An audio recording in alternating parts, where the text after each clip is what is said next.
It is Locked on Jazz for the 16th of June. Rudy Gobert to Atlanta rumors everywhere. Let's look at them and see what's realistic or not. Who is Charles Lee, the head coaching candidate from Milwaukee? Let's find out a breakdown on him. And looking at the menu of other teams, what about the Indiana Pacers? It's all coming up on today's edition of Locked on Jazz. Pow.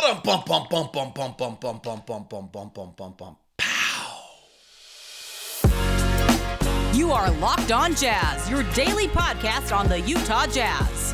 Part of the Locked On Podcast Network, your team every day.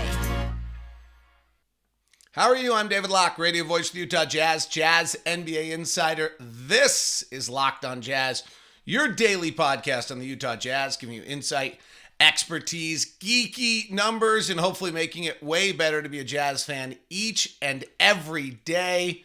Thanks very much for making Locked on Jazz your first listen of the day. We are free and available wherever you get your podcasts, including YouTube, a 5-star review, a comment. All of those turn out well for us, and we greatly appreciate it here on Locked on Jazz. Thanks very much for tuning in. I want to follow up a little bit on the coaches' conversation of yesterday's show before we dig into Rudy Gobert, Atlanta rumors, and then a bunch of stuff on Charles Lee, the assistant coach out of Milwaukee, who's a very legitimate candidate for the Utah Jazz job. On the conversation yesterday, I think that data is really interesting. I'm really glad I did it. I do think it's noisy.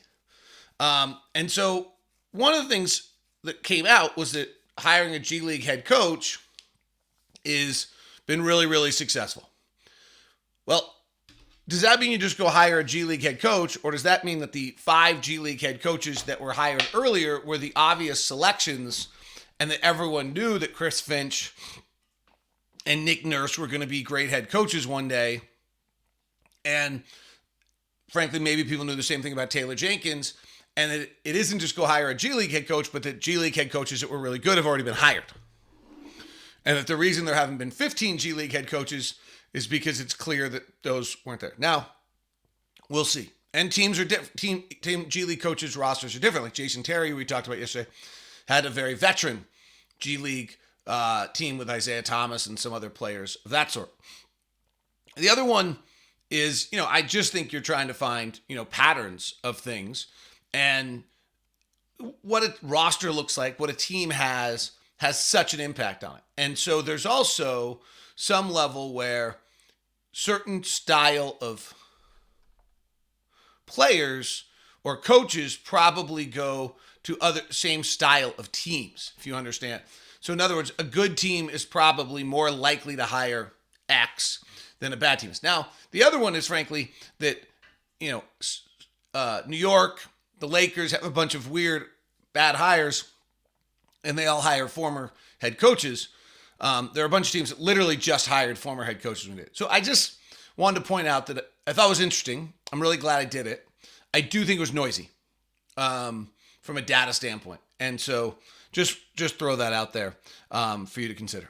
By the way, I'm looking at our screen today on YouTube. We just have so many colors going on. We are like the Jazz Skittles at this point. I guess it sounds as though tomorrow is our new color reveal and our new brand reveal. That's what it seems like from the Jordan Clarkson piece at UtahJazz.com. I'll tell a funny story if in fact all the rumors about purple are true. And it's Bowler and I talk about this all the time. We talked about this yesterday. And that is, the Bowler and I, whenever we want to wear something that's Jazz related, for years we've put on I have a Brooks Brothers shirt with little tiny purple lines on it. And I have another purple and blue. And I have one of my closest, dearest friends in the world, Jill Van Leeuwen, and her daughter Hannah. When I came back here, or I think it might have been when I got my Jazz play-by-play job, they gave me a tie as a, congratulations. Dear friends, been with them for a long time, so it was really meaningful to me. It was a purple paisley tie. Purple has not been our color for ever. I don't think Darren and Carlos ever wore purple. So it's interesting how much if in fact purple stays. Purple has been entwined in everything we've done for all these years, to the point where Craig Bolerjack and I, if we're going to wear a tie or put something that we think is like jazz colored, it's purple. And yet purple hasn't been our color forever. So really interesting how it's kind of stayed and lingered and stayed connected to who we are. We'll see what happens. I mean, our colors right now, frankly, my board is a good example of that, are, blue, yellow. I'm wearing them. And it will be curious to see what this new look. I'm excited. This is very important to Ryan and what he's built, and part of his signature as a new owner. And we'll see in the beginning of kind of putting a stamp on who we are and what his era is going to feel like. So it's really important. All right, one of the, I don't love talking about trade rumors with our players, but this year it just feels like it's unavoidable. So one of the big conversations has been whether the Jazz might be trading Rudy Gobert to Atlanta. And they've talked about Clint Capela, John Collins, some combination of a draft pick, Kevin Huerter, DeAndre Hunter. Okay, so the first part is, on a deal like that, if I'm the Jazz, I'm trading Rudy Gobert and you're taking Rudy Gay. Like at that, so we're sending you $40 million worth of players is kind of the first number I'm looking at if I'm on the Jazz. If you're taking Rudy Gobert, I'm getting out from under the 2 more years on Rudy Gay's contract, and we're sending $40 million. For the John Collins, Clint Capela are the first 2 contract numbers that really matter here. And Capela's at 18.6 and Collins is at 23. I'm not sure I totally understand the idea of Clint Capela in this conversation. So Clint Capela is just a poor man's Rudy Gobert, but he's not like cheap. He's 18.6 million. If you're moving off Rudy Gobert, which I have a hard time with, I'm not going to lie to anyone. I'm a pretty big fan. Believe you win 50 games a minute, he's on your roster. And Robert Williams of the Celtics is proving to me that you can win with Rudy Gobert. The only argument to me that really, really resonates in any capacity to trade Rudy Gobert would be, I don't want to be paying him $40 million for the next 5 years. Okay. If that's where the conversation starts, and that, the game's shifting, it's harder in some ways for him. It's going to get harder every year, and centers have become running backs, and they're not worth it. They're not as, the going price for a center is Rudy at 38 this next year, 41, 43, and a player option for 47 is too much. Okay, I'll buy that. That's legitimate. So if that's the case, I'm not sure I understand why you're adding Clint Capela at 18.6 for 3 years and still, to some extent, maybe overpaying for a center, but one that's just not as good as Rudy. Now, the answer to that, I guess, would be that you want a center of some capacity. He plays the exact same way. He's had some more injuries. His body hasn't held up as well. He's not as good defensively. In fact, at times he's actually flowed away. He'd flowed from being good to bad at different times. Houston got off of him at one point in time. So I don't quite get that. I'm going to throw that out there. I don't quite get the Capela. So now John Collins is a little different. John Collins is, and then I'll say this on John Collins that I don't entirely understand. Why is it John Collins always being talked about being traded? So John Collins has got 23, 25, 26, and 26 on the books for the next 4 years. Trae Young is going to be on their books for 40 as a supermax, and so they've got financial issues they've got to deal with, and they've got DeAndre Hunter or Kevin Huerter coming.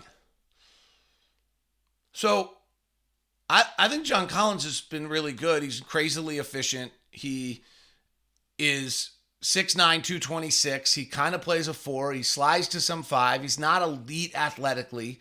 He does seem to be kind of the player that for whatever reason in Atlanta, they always want more from. And so maybe they've determined that dollar figure for John Collins is too significant. And Collins is a career 38% three-point shooter with 3 threes a game. That's pretty good. I mean, this is a guy who put up 20, 21, 18, 16. I'm not a big points per game. Does have a hard time staying healthy. He's played 61, 41, 63, 54. Not great. And so, all right. So to me, if we're going to start this conversation, Collins to me is the first piece, not Capela. You put Capela and Collins together, you're already at 40 million. So Collins to me is that you're changing your team. Collins becomes your power forward. He probably slides to play some 5. You're going to pay now $1 million or $2 million for your backup center or for a center. You're just not paying for your center. You're going to get, like Orlando got Robin Lopez for the mid-level last year. If you're pivoting off Rudy. And then the question is, what players and picks are you getting? Now, DeAndre Hunter is the piece of this puzzle that I think everyone wants, and I can't really imagine Atlanta's moving DeAndre Hunter. He seems to me way too perfect to go next to Trae Young, former 4th pick of the draft. He's 6'8", 220. He has a body that God made to play basketball. Like, he's great. He's been oft injured, 63 games, then 23 games, then 53 games. And then missed a bunch of the season at the end of last year. Decent three-point shooter at 36%. I don't know that he's a go-to scorer. I don't think he's like Atlanta's second scorer to go with Trae Young, but he's a versatile, good player. Doesn't move it a ton. His assists are going the wrong direction, not the right direction. I really should B-ball index him a little bit. I think that's where B-ball index does great work and would open up a little bit. But here's one that if in your scouting of DeAndre Hunter, this really goes back to what did you think of DeAndre Hunter in 2019 when he came out of Virginia playing for Tony Bennett, is did you believe that this guy had, what did you believe of him then? Because he's the elite athlete. We've seen with Andrew Wiggins, if you have elite athleticism, you stick around, you can bring them around. Hunter's really interesting. Kevin Huerter is too. Kevin Huerter, to me, has some qualities that have me really, really excited about an NBA player. Now, what's interesting on Huerter, he's signed, and that makes him even more exciting to me. 14.5, 15.6, 16.8, and 17.9. So you're paying, but honestly, when the next TV deal gets done, some of those numbers are going to be minuscule and aren't going to be nearly that big. Like, I've heard ideas that the average salary in the NBA is going to be 20 plus and that the max is going to be 70. So Kevin Huerter's deal, and I love the fact Kevin Huerter signed up for 4 years. I also love the fact that Kevin Huerter's 6'7". One, he's pretty long. He's pretty small. I remember walking by him in summer league. He's 200 pounds still. He doesn't have the shoulders like a Gordon Hayward who's can develop into a big physical body. That to me is clear. He had a bad postseason this year against Miami. They got into him a little bit. He couldn't get off, couldn't get free. That's probably something that, does he elevate? But this guy is a 40% career three-point shooter. And those are hard to come by. He's not there yet. He's 38. I think he's going to be 40. He's a bona fide shooter. He's 6'7". I'm just a big believer in big three-point shooters. They can always find a shooting window. Haven't watched him enough to know whether or not he can handle himself defensively in a playoff series. If he gets isolated like that, I'd have to dig in. He doesn't go to the line at all, which is a little hard, makes it hard for him to be efficient, but as a three-point shooter, I get it. He does move it. He passes the ball. He's a good instinctive passer. Like, you tell me I got a 6'7" Kevin Huerter next to 6'1" Donovan Mitchell, I like it. He will always take attention. He's beautifully spaced. Donovan gets room. I think Huerter is a ball mover. He's a brilliant shooter. He takes a lot of attention. He can run the way, routes the way a Clay can, at the same time be a spot-up shooter. There's a lot to really like there. So the reason this trade, I think, is being talked about so much is there's really some pieces. Now, I don't think you can get Collins, Hunter, and Huerter. I think you're probably talking about John Collins.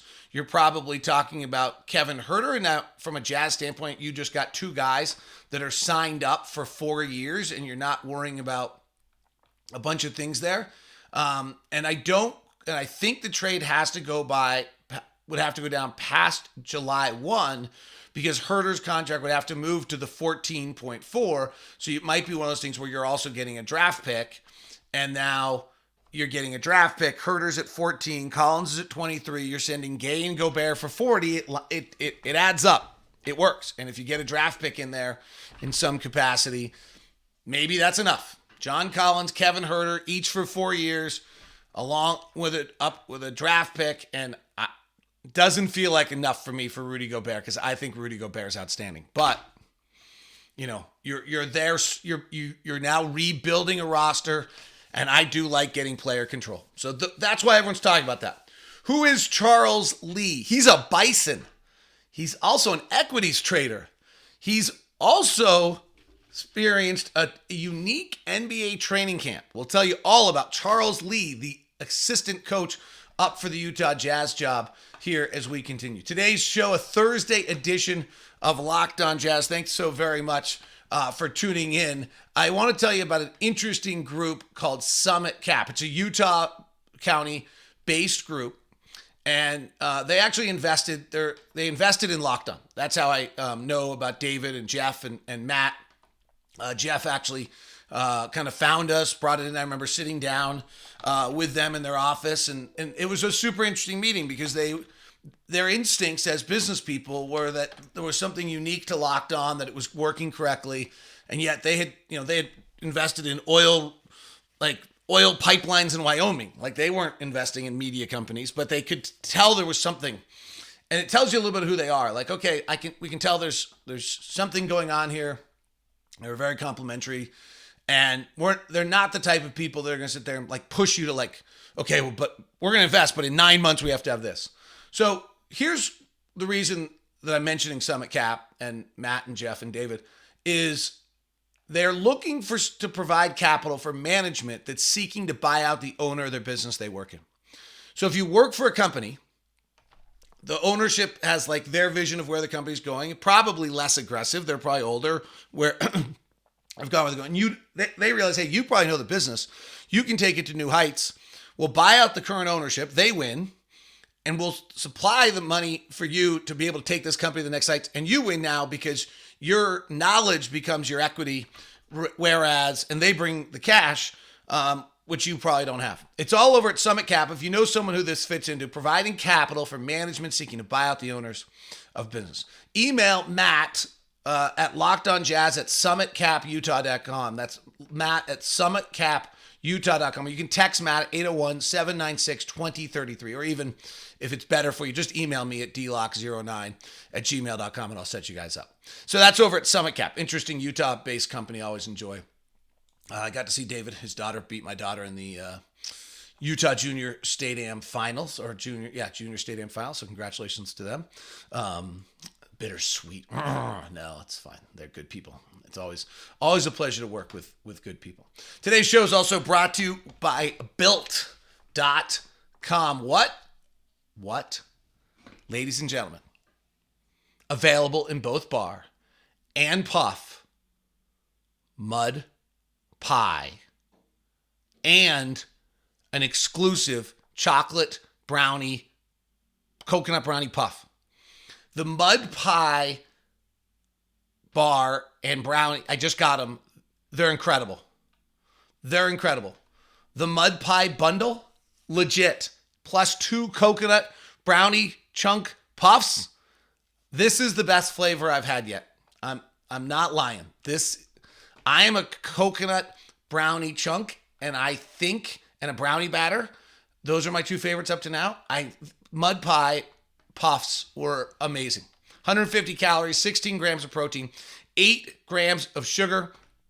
Also 150 calories, 17 grams, and 5 grams of sugar on the bars. The puffs had the extra protein and a little more sugar.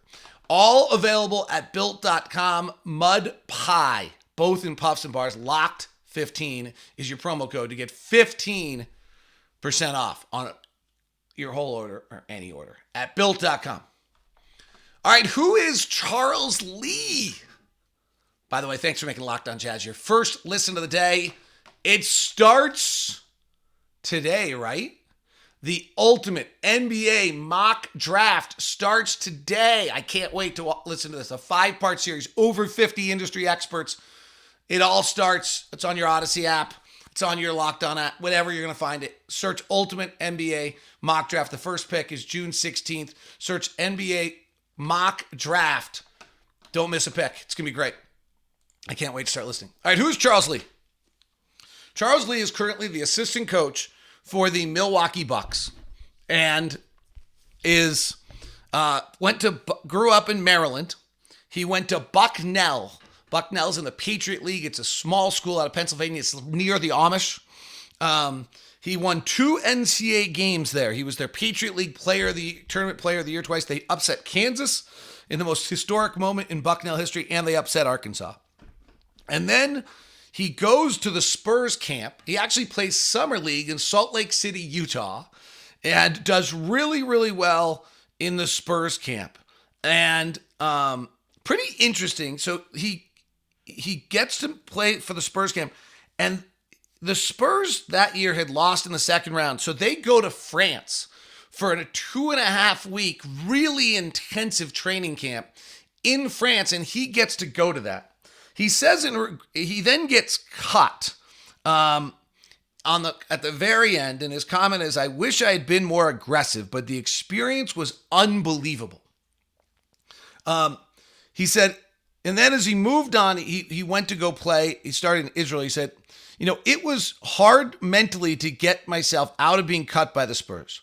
Who knows how close I really was from making the team? You never really know what management's thoughts are. Maybe just they let me hang around because I was a kid from Bucknell and it was a good story, but I thought I was close. So there he's living with regret for the first time. He comes out of Maryland, doesn't get heavily recruited, goes to this small school in Bucknell, non-scholarship player at Bucknell, playing in a super small school, probably smaller Division I school as you can play. Wins 2 NCAA tournament games, gets himself invited to the Spurs training camp, makes the Spurs, or Summer League, makes the Spurs training camp as one of the 3 final cuts right before a game in Dallas. He gets cut from that game and then goes to Europe. In his first year in Europe, he gets undercut while going for a ball and injures his back. And it kind of seems like the story is that derailed his pro career a little bit. And after 4 years, his girlfriend at the time, the former captain of the women's Bucknell team, I don't know if they're the Lady Bison. Doesn't seem like that's something I would want to be. So after 4 years in Europe, his girlfriend's back in New York, has a job. His girlfriend's dad has cancer. So she's not able to go back and forth to Europe. And after 4 years, he finally says, okay, that's enough. I want to be back with you. I miss family. He brings it back to the United States and he goes to work. He talks to a bunch of Bucknell people and he actually gets a job on Wall Street as an equities trader, which ironically is what Quinn Snyder did when he left Indiana training camp. Quinn Snyder, if you remember the story, is in Indiana camp. He's likely going to be the 15th player on the roster, walks into Dick Versace in the middle of training camp, says, I'm not a 15th guy. I'm not going to enjoy this.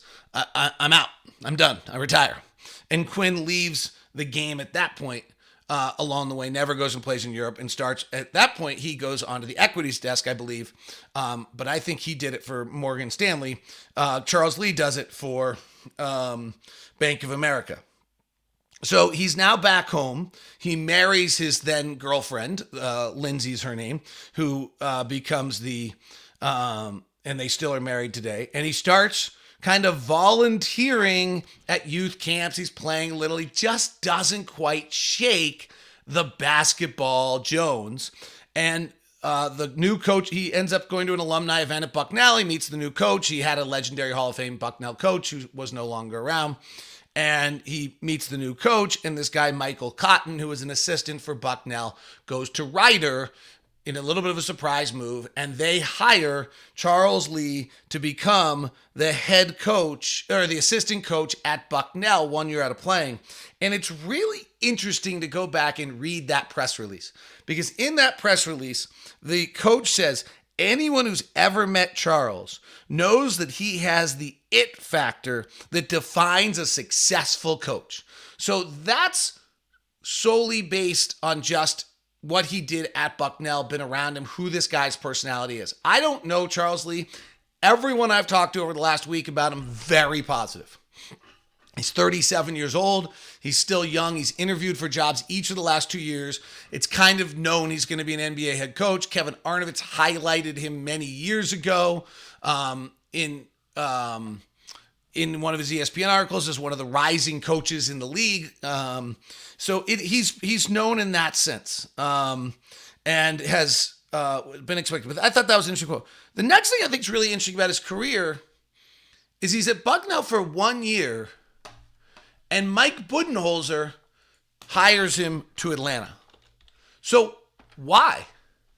Well, what's interesting there is that Mike Budenholzer was on the Spurs staff that was in France for 2.5 weeks in this intensive training camp where coaches and players probably got to know each other a little bit better. So pretty interesting to me that Charles Lee would go to Spurs Summer League, maybe coached by Mike Budenholzer. I'd have to go find out who coached that team. Then goes to play in Europe for 4 years, comes back to spends a year, maybe 2 at Bucknell. Now that I'm actually looking at his bio, I think he starts in 2012 at Bucknell and 2014 in Atlanta. So he spends 2 years at Bucknell. And in 2014, he gets hired by Mike Budenholzer to come to the NBA and in Atlanta. And that jumps out to me, just that's the kind of, when you hear all these good things about him, that this is a guy who, Budenholzer's in his second year in the NBA and is going to add this guy to his coaching staff. And then in 2018, when Mike Budenholzer moves from Atlanta to Milwaukee, who does he bring with him but Charles Lee? So Charles Lee would fall indirectly under the Spurs tree, and his only NBA experiences with Pop in that 2.5 weeks in Europe. And then he's now under the Budenholzer tree, which is pretty good. Like, I think that's going to probably be the next great coaching tree in the league, the way that Pop's has been. And the Jazz have lots of guys. That Atlanta staff included Lamar Skeeter on the Jazz, included Vince LaGarza, included Jeff Watkinson. So there's a lot of different ties into the Jazz there, because Quinn Snyder is there as well, with Mike Budenholzer and some of that time in Atlanta as there. So in Charles Lee has been done some interviews since, but you can't find a lot. In Atlanta, his primary work was with Dennis Schroeder, who, those are the best years of Dennis Schroeder's career. I know Quinn worked with Dennis Schroeder a lot as well. He's interviewed for New Orleans and Washington last year. Wes Unseld and Jamal Mosley and Willie Green get those jobs. He was supposed to be really close to New Orleans, and he interviewed, I believe, for Phoenix the year prior to that when Monty Williams gets the job. In an article where Lee talks about himself, he says he's a power of positivity guy. His basic belief is 4-pronged. 1, a power of positivity. 2, control what you can control. 3, daily improvement. And 4, competitiveness is both physical and mental. And then I thought he made a really interesting comment in an article with Eric Neem, former Locked On Bucks host, who writes now for The Athletic, he talked about the key with players is finding out where they will let me coach them. It's an interesting concept, right? Let me work with where the player is. Where does the player understand that he needs something and that he's looking for something? Where will he let me coach him? So that's Charles Lee. Feel free in the comments section to let me know what your thoughts are on him now that you learned a little bit about his backstory and who he is as a coach. And then order your Mud Pie Built Bars. Oh, so excited. I don't think I can order more Built Bars. I have so many Built Bars in the house. I think my wife will go crazy if I had more Built Bars. But I want those so badly. What are we talking about that there's a protein bar that I want that bad? All right, never mind. All right, that is Charles Lee. seriously still talking about that. That is Charles Lee. Give me your thoughts in the comment section of YouTube of what you thought. Let's look at the Indiana Pacers menu and see what we might be interested in pulling off their menu as we continue next today. Today's show is brought to you by Arcade 1-Up. We told you we're giving away an NBA Jam. Arcade 1, the leader in home retro arcade games, is not only bringing the best games back, but it's bigger than ever with the Shaq Edition. In one of the first sports games ever to feature real digitized NBA license items. No fouls, no free throws, no quarters required. Oh my gosh, he jumps from midcourt. Boom, shakalaka. It is NBA Jam is back. We're giving away an NBA Jam. That's arcade1up.com. Arcade1up.com/lockedon. Arcade1up.com/lockedon. Make sure you enter for your chance to win. Get until July 8th to enter NBA Jam Shaq Edition. Don't miss out. Enter today. Who are you going to play with? All right, let's look at the Indiana Pacers and what they might have that we would be interested in this process. So the first question is, would Indiana be interested in either of our stars? And the answer might be yes on Rudy Gobert, but they have Miles Turner. And I don't see the idea that they're going to trade Malcolm Brogdon and Miles Turner for Rudy Gobert. I think that's what everyone wants. That would be really interesting. You add Brogdon next to Donovan. He's another heavy ball handler. He's bigger, stronger. And Miles Turner replaces Rudy. And you just move forward and Miles Turner spreads the floor. He's not as good defensively. Malcolm Brogdon's interesting to me. And, it depends if Ivy's available for Indiana in the draft. Malcolm Brogdon's interesting because I do really like Malcolm Brogdon. He's big, he's strong, he's physical. He does a lot of things really well. I do wonder, what role is he on a really, really good team? And is he willing to play that role? So he made 22.6 next year, 22.5, and then 22.5. So his contract's good. That's a good contract. Miles Turner is an unrestricted free agent at the end of 23-24, which is probably why Indiana might consider moving him, though they already moved Sabonis. But do they really want to max him out? And where is he? And he feels like a player that you're going to have to pay a lot to keep. And I'm not sure whether or not people want to pay that for a center, right? The Jazz would kind of be back in the same situation if you've acquired Miles Turner. You just don't have him signed up, and he's not as good as Rudy Gobert. He's really good, though. So Malcolm Brogdon, to me, is a super interesting player. He's 30 years old. He came in the league late. He doesn't have much more of an upside. He's good, but I do worry about that. He has the ball in his hands all the time. Is he really your primary ball handler? Is he really your number one guy? His shooting last year was not good at all. I think he shot 32% from three.